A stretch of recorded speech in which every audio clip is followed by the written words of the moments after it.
স্বাগতম। আজকে দারুণ একটা মুখরোচক রেসিপি আপনাদের সঙ্গে শেয়ার করব। সেটা হলো আমোদি মাছের ফিশ ফ্রাই। এই দেখুন ছোট ছোট আমোদি মাছ। এই ছোট ছোট আমোদি মাছের ফিশ ফ্রাই খেতে কিন্তু দারুণ লাগে। আপনারা এই ফিশ ফ্রাইটা সন্ধ্যাবেলা বানিয়ে চায়ের সাথে খেতে পারেন, খুব ভালো লাগবে। আসুন এখন ফিশ ফ্রাইটা বানাবো। প্রথমে আমোদি মাছের মধ্যে একটা মশলা মাখিয়ে নিব। এখানে আছে আদা রসুন বাটা,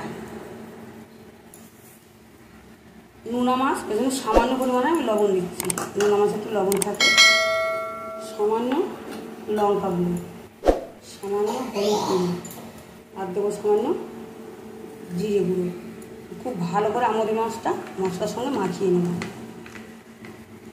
এই দেখুন আমোদি মাছের মধ্যে খুব ভালো করে মশলা মাখিয়ে নিয়েছি। এখন এরকম থাকবে। এখন এই ফিশ ফ্রাইটা বানানোর জন্য আলাদা করে দুটো ব্যাটার রেডি করে নেব। ফিশ ফ্রাই বানানোর জন্য একটা শুকনো ব্যাটার রেডি করব। 2 চামচ কর্নফ্লাওয়ার দিচ্ছি। আর এখানে আছে দেখুন আটা, 2 চামচ আটা। আপনারা ময়দাও দিতে পারেন, আমি আটা দিচ্ছি।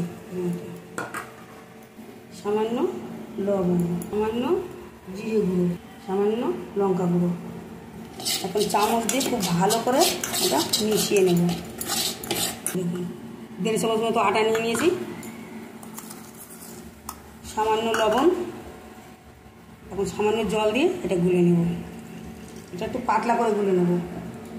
এটাও আপনারা চাইলে ময়দা দিতে পারেন, আমি আটাই নিচ্ছি।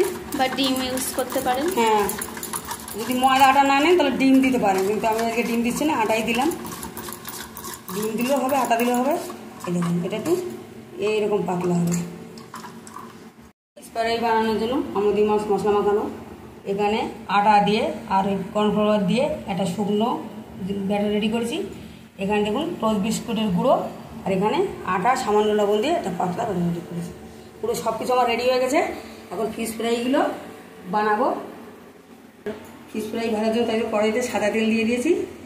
তেলটাও খুব ভালো করে গরম হয়ে গেছে। এখন ফিশ ফ্রাইগুলো ভেজে নেব।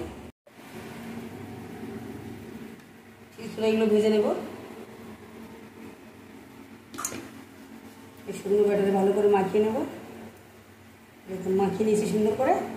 এখন এই পাতলা ব্যাটারের মধ্যে মাখিয়ে নেব। মাখানো হয়ে গেছে।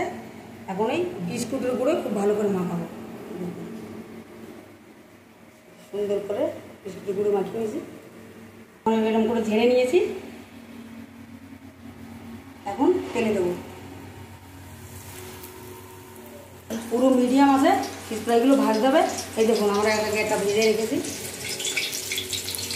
আর একটা নিয়ে নেব। একই রকমভাবে মাখিয়ে নেব। মাখানো হয়ে গেল, এই পাতলা ব্যাটারে দিয়ে দেবো। আবারও বিস্কুটের গুঁড়ো দিয়ে দেবো। আপনারা চাইলে ঠিক এইভাবে মাছটাকে সুন্দর করে সব কিছু রেডি করে ফ্রিজে রাখতে পারেন। ঘন্টাখানেক বাদে ভাজলে তাহলে ফেলে দেওয়ার সঙ্গে বিস্কুটের গুঁড়ো ছেড়ে যাবে না, সুন্দর জমে যাবে। এইভাবে একইভাবে ফিশ ফ্রাইগুলো পুরো মিডিয়াম আছে ভেজে নেব। ফিশ ফ্রাইগুলো ভাজা হয়ে গেছে, কত সুন্দর লাল লাল হয়েছে। এখন এগুলো তুলে নেব। এইভাবে পুরো ফিশ ফ্রাইগুলো ভেজে নেব। এই দেখুন কত সুন্দর হয়েছে দেখুন।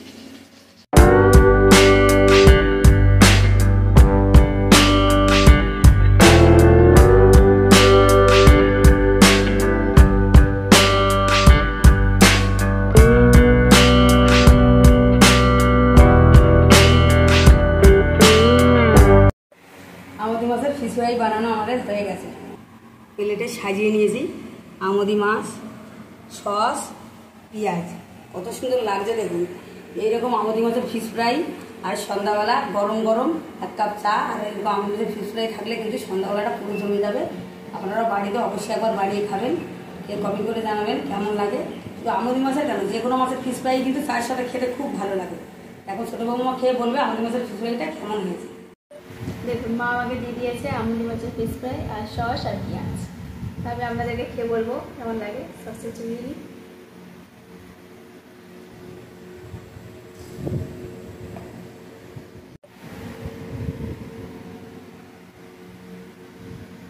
আমুদি মাছের ফিশ ফ্রাই কিন্তু বন্ধুরা দারুণ হচ্ছে। আমরা এরকম পুজোতে বেরোলে খাই, আর সাথে থাকে মাটির ঘরের চা। দারুণ লাগে। এর সাথে যদি মাটির বেলায় চা হতো দারুণ লাগতো, কিন্তু এখন তো আমরা দুপুরবেলায় খাচ্ছি, সন্ধ্যেবেলায় হলে চা দিয়ে খেতাম।